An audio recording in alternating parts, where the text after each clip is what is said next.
C2/19/120. Jadi di sini saya akan membahas tentang sistem informasi di rumah sakit.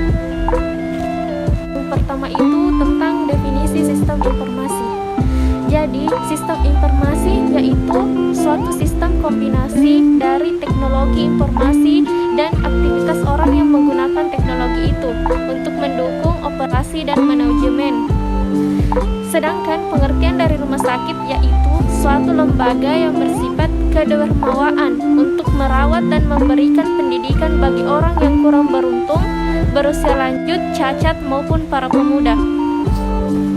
Jadi, pengertian sistem informasi di rumah sakit yaitu suatu tatanan yang berurusan dengan pengumpulan data, pengolahan data, penyajian informasi, serta penyampaian informasi yang dibutuhkan untuk kegiatan di rumah sakit.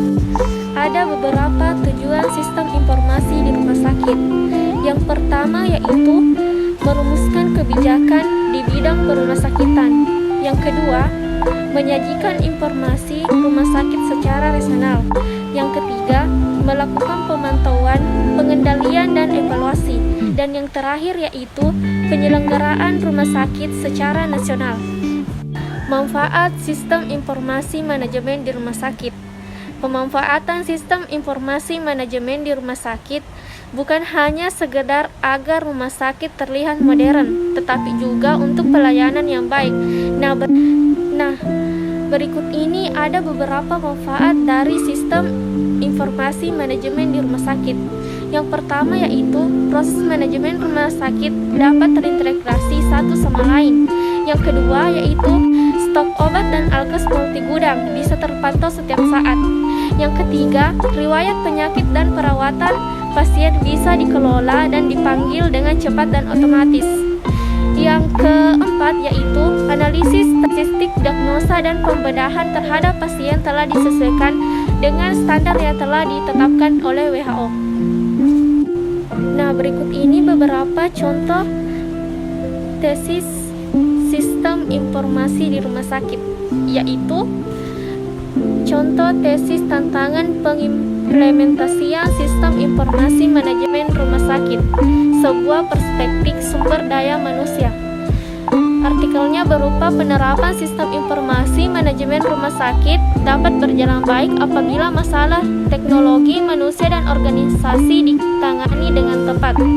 Paper ini membahas tentang rencana pengembangan sistem informasi manajemen rumah sakit dari sudut pandang kesiapan sumber daya manusia. Metode yang dilakukan dalam penelitian ini meliputi studi literatur mengenai sistem informasi. Hasil penelitian ini dapat teridentifikasi tantangan yang mungkin timbul dan beberapa solusi yang dapat diambil untuk mengatasi tantangan tersebut.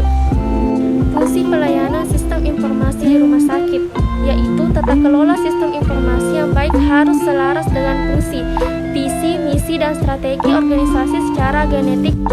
Adapun fungsi rumah sakit menurut WHO tahun 1957 yaitu memberikan pelayanan kesehatan lengkap terhadap masyarakat baik kuratif maupun rehabilitatif, di mana output layanan terjangkau, pelayanan keluarga dan lingkungan.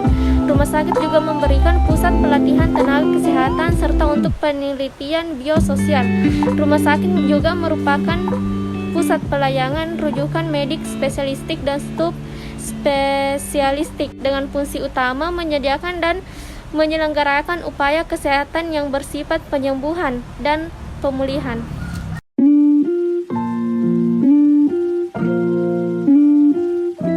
Sistem informasi rumah sakit merupakan sebuah sistem pelaporan rumah sakit kepada Kementerian Kesehatan yang meliputi beberapa data. Yang pertama yaitu data dasar rumah sakit RL1, yaitu data tentang status rumah sakit, TT, dan fasilitas yang ada di rumah sakit itu, dirawat jalan maupun rawat inap, dilaporkan secara tahunan, dilaporkan kepada Departemen Kesehatan, Dinas, dan Sudinkes. Yang kedua yaitu data ketenagaan, yaitu data tentang ketenagaan di rumah sakit, berupa jumlah tenaga, kualifikasi pendidikan, status kepegawaian. Bagi rumah sakit pemerintah, BUMN ataupun ABRI, serta dengan data individu rumah sakit. Laporan per semester periode Januari sampai Juni dilaporkan pada tanggal 15 Juli, periode Juli sampai Desember dilaporkan pada tanggal 15 Januari, dan dikirimkan kepada Departemen Kesehatan, Dinkes Provinsi dan Dinkes Kabupaten atau Kota. Yang ketiga yaitu data kegiatan di rumah sakit, yaitu laporan data kegiatan di rumah sakit, rawat inap maupun rawat jalan, dan pelayanan medis lainnya. Periode pelaporan tahunan secara online. Laporan ditujukan kepada Departemen Kesehatan, Dinkes, dan Sedinkes. Yang keempat yaitu data morbiditas pasien. Morbiditas pasien rawat inap, morbiditas pasien rawat jalan RL4B merupakan data tahunan RL4A. Pengelompokan jenis penyakit sesuai DTD RL4B sama dengan jumlah kasus dari unit dan data jumlah kasus sesuai dengan umur dan jenis kelamin.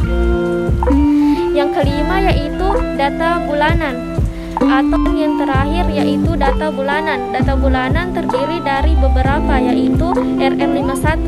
RL51 berupa data pengunjung rumah sakit atau data total. Yang kedua RL52. RL52 yaitu data kunjungan rawat jalan sesuai dengan pengelompokan spesies.